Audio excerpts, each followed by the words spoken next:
I wish you guys knew how difficult it is for me to get on here and talk and make these videos.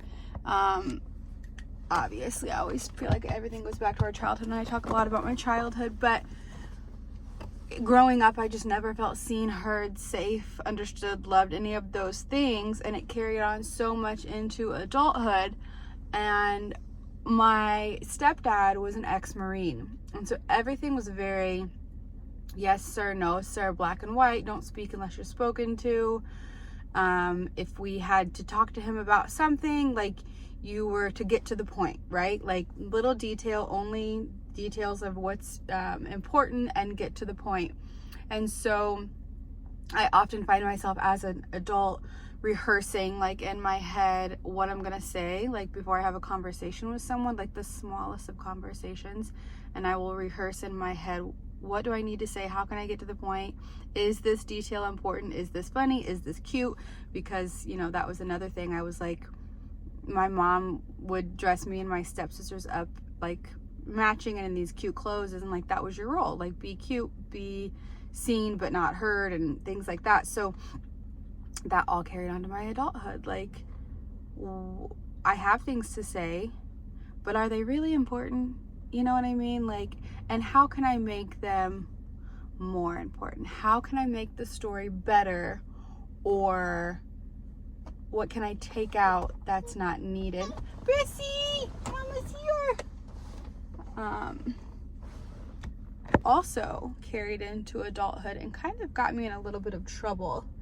And especially my last relationship, because I would omit little things from my story because I either didn't think they were important, or like, that's gonna cause a little bit of an argument and maybe an uncomfortable conversation. It's not that serious, so let me just omit that little truth, or that little bit of the story, because I was so afraid of confrontation.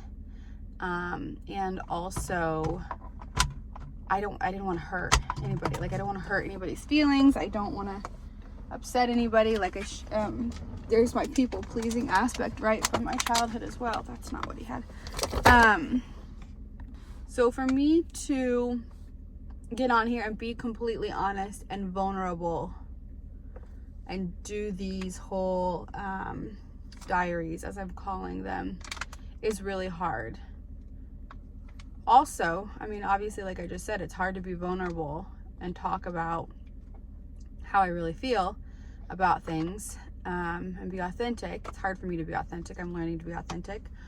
But, you know, I struggle with, like, is this even important? Like, is this even a good story? Is this even a good video to post? Like, is anyone gonna care? Is anyone gonna resonate with this?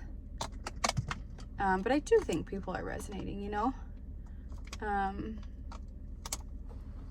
It's also funny because I feel like if you know me in real life, you're probably like, yeah, right, Casey, you have no problem being seen and heard and putting yourself out there. Because I was telling Josh, Brix's dad, this a while ago, how I had trouble with this, and he's like, no, you don't. But I do. I promise I do. But I just think it is me. It is a very authentic version of me that was in me when I was little, but, you know, parenting and society and institutions and things like that have buried it and have masked it. And so it's just another layer that I'm trying to peel back and learn how to work through. And, you know, learning that I do have things to say, and they are important, and I don't have to always look cute while saying them, which you guys have definitely seen that side of me. I've the cute side, I think I've dropped. Like, I love being cute and getting dressed up and doing my makeup and hair and all of that, but honestly, I stay home with Brixie so much that it's not, I can't do it. Like, and if I'm gonna make content, the last thing that I'm gonna worry about is, like, is my hair done? Like, is my makeup done? I'll get to a point in my life where that stuff kind of comes again, because I used to be the girl who like would not leave the house without makeup. I wore heels. My first pregnancy, I wore heels still the entire pregnancy while doing hair. Like, that was very much my identity, and I think that will come back. But that part of it, I think I've dropped. That layer, that mask has dropped, but I still struggle with what I'm gonna say, how I'm gonna say it, what details am I going to put in, is it an important detail? So I'm working on that. Hopefully this is all coming across. See, there I go questioning myself again.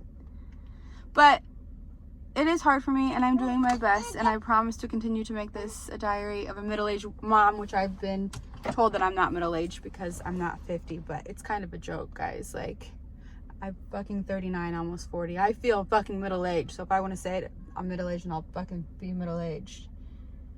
But these are my lessons. These are my inner work that I'm doing. These are my triggers that I'm working through, that I really just started working through the past couple years. So it feels good to figure out who I am authentically and to be that person.